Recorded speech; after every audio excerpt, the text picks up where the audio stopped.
dans votre émission La femme restaurée. Nous sommes ici pour éclairer beaucoup d'entre vous qui se posent des questions, particulièrement les femmes. À la lumière des Écritures, nous allons répondre à certaines questions que vous vous posez. Commençons par la première question. Que signifie la femme restaurée? La femme restaurée, c'est simplement ramener la femme à sa position initiale. Pour mieux comprendre cela, il faut d'abord comprendre l'origine de la femme. Souvenez-vous dans Genèse au chapitre 1er. À chaque jour de la création, Dieu a toujours critiqué son œuvre. Pour quitter du premier jour au deuxième jour, vous allez remarquer une précision. Il est dit, Dieu vit que cela était bon. C'est pourquoi arrivé au sixième jour, lorsque Dieu a formé l'homme, c'est Dieu lui-même qui a dit qu'il n'est pas bon que l'homme soit seul. C'est pourquoi il a pris une côte de l'homme afin de former la femme. C'est ainsi que nous disons, la femme est celle qui a été prise de l'homme. Vous pouvez le vérifier dans Genèse 2 au verset 22. Et l'apôtre Paul nous dit dans 1 Corinthiens 11 au verset 9 que la femme a été créée à cause de l'homme. Autrement dit, la femme existe à cause de l'homme. Sans l'homme, la femme n'existe pas. Donc, lorsque nous disons la femme restaurée, c'est simplement ramener la femme à la position qu'elle avait avant le péché. Regardez les souffrances, regardez le malheur, regardez les difficultés que nous vivons aujourd'hui. C'est la chute de la femme.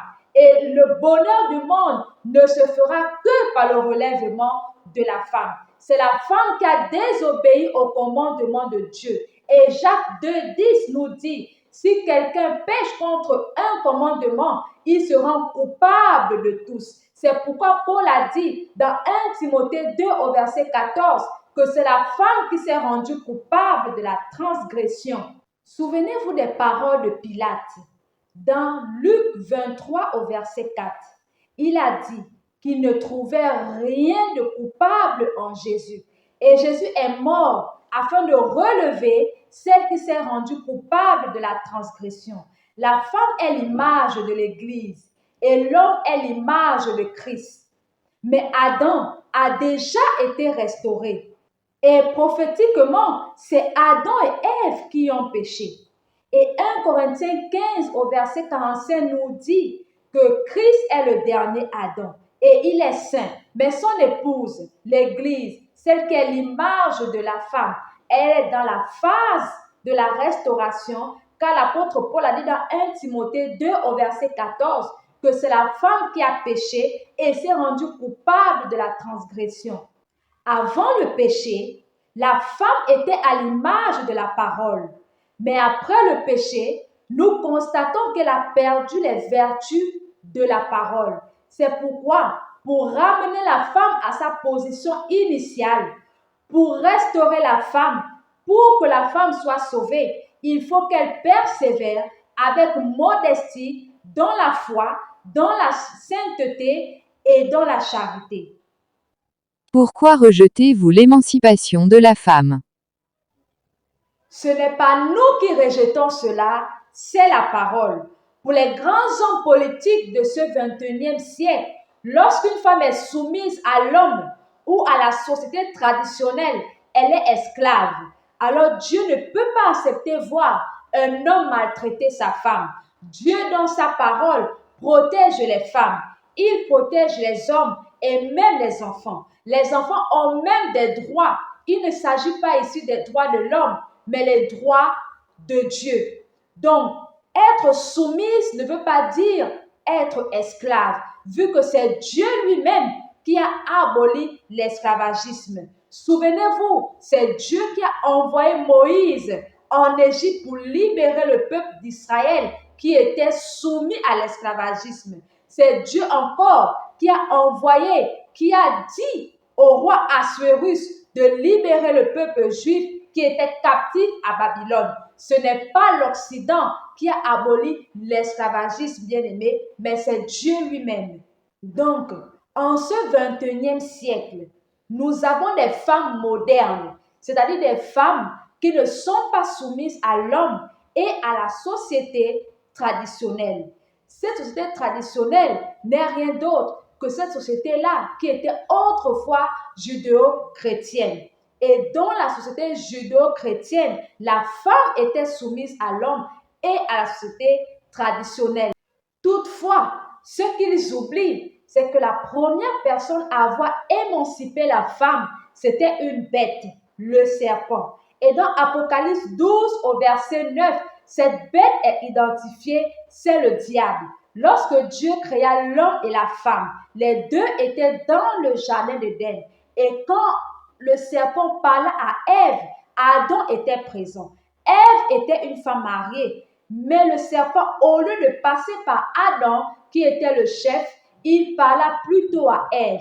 Alors Ève avait le devoir d'être soumise à son mari, car c'est lui qui était le chef, c'est lui qui avait reçu la parole de Dieu. Mais le serpent avait renversé l'ordre établi par Dieu. Et dans Apocalypse 17, nous voyons que c'est la bête qui porte les cornes et non les cornes qui portent la bête. Les 10 cornes d'Apocalypse 17 représentent le pouvoir politique du monde. Nous pouvons donc conclure que le pouvoir politique du monde est porté par la bête. À la lumière de tout ce qui a été dit précédemment, une femme née de la parole ne peut pas croire à l'émancipation de la femme. Elle dépend de la parole. Elle se soumet à la parole de Dieu et non à la pensée politique dirigée par le diable. Et que dire de l'égalité de sexe? L'égalité de sexe est le crime du 20e et du 21e siècle. Dieu a dit dans Genèse 3 au verset 16 que tes désirs se porteront vers ton mari et celui-ci te dominera. Mais des hommes comme Ban Ki-moon ou encore Antonio Guterres contredisent la parole de Dieu, disant que l'homme et la femme sont égaux. Du moment où Dieu a dit, c'est l'homme qui domine sur la femme. Tous ces mouvements féministes qui existent aujourd'hui, toutes ces personnes qui militent pour le droit de la femme, détestent et n'aiment pas entendre parler d'un seul verbe, le verbe dominer. Le verbe, c'est la parole. Alors, la première personne à avoir conjugué le verbe dominer, c'est Dieu lui-même. Souvenez-vous des paroles de l'apôtre Pierre. Dans 1 Pierre 3 au verset 7, Marie, montrez à votre tour de la sagesse dans vos rapports avec vos femmes comme avec un sexe faible. Donc, si Dieu dit que la femme est un sexe faible, Dieu abolit l'égalité de sexe. Il ne peut donc pas avoir égalité entre sexe faible et sexe fort. Lorsque vous assistez à un mariage à l'état civil, le maire prend la parole disant que les charges de la maison incombent à l'homme. C'est lui qui en a la responsabilité. Mais ce qui est choquant, c'est que l'État qui prône l'égalité de sexe dit encore que c'est l'homme qui s'occupe des charges domestiques. Normalement, en cas d'égalité de sexe, c'est la femme et l'homme qui doivent s'occuper des charges de la maison. Nous ne devons pas croire à l'Occident, bien-aimé. La société occidentale, elle n'est plus judéo-chrétienne. Elle est dans la phase de devenir un État-Dieu. C'est le projet du 21e siècle. La morale, les mœurs sont abolies. Ce n'est plus les enseignements ancestraux religieux qui sont transmis dans la famille. C'est maintenant l'État qui prend le dessus sur la famille. Souvenez-vous, autrefois, ce n'était pas l'État qui montrait à un enfant d'être respectueux envers son aîné. C'était ses parents qui enseignaient à l'enfant d'être respectueux. Donc, sachez dès aujourd'hui que l'égalité de sexe, c'est le diable. Comment la femme peut-elle impacter son entourage?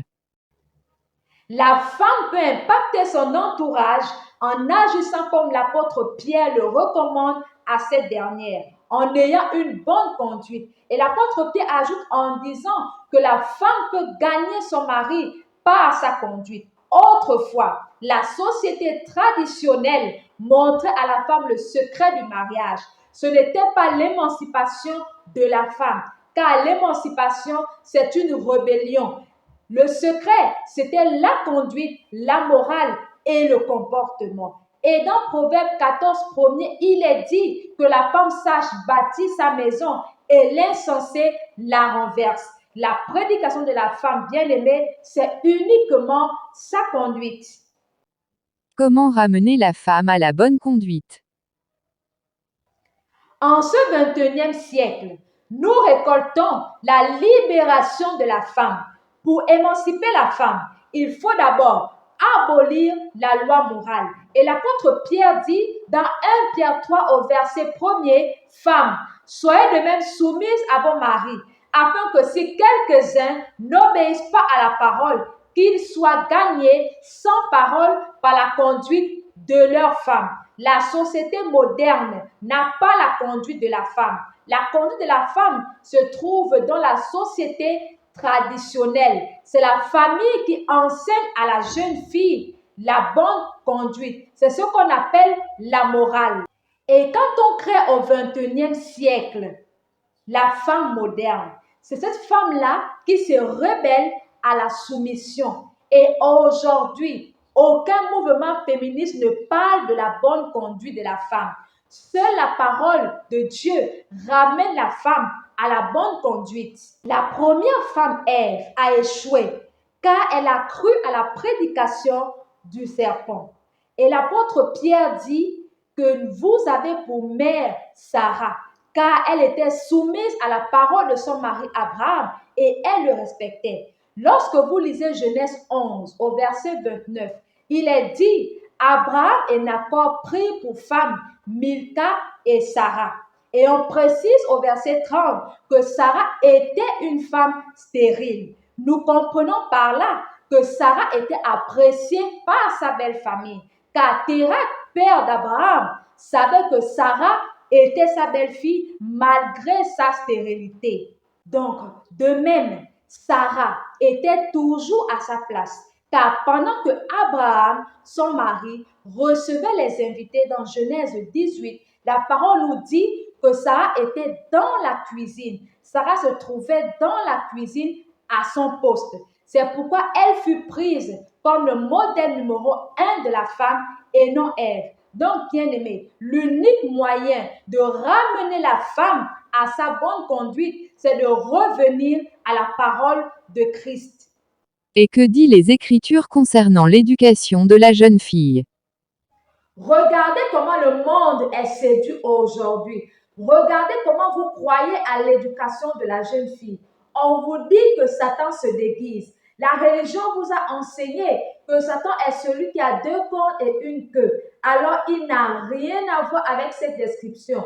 Satan est celui-là qui vous apporte un discours de séduction. Il vous montre comment les femmes peuvent se battre pour l'éducation de la jeune fille. Alors, l'éducation de la jeune fille a pour seul objectif d'empêcher la procréation. Non pas que la parole soit contre le fait que la jeune fille aille à l'école, mais il faut savoir la pensée cachée derrière le fait d'envoyer la jeune fille à l'école.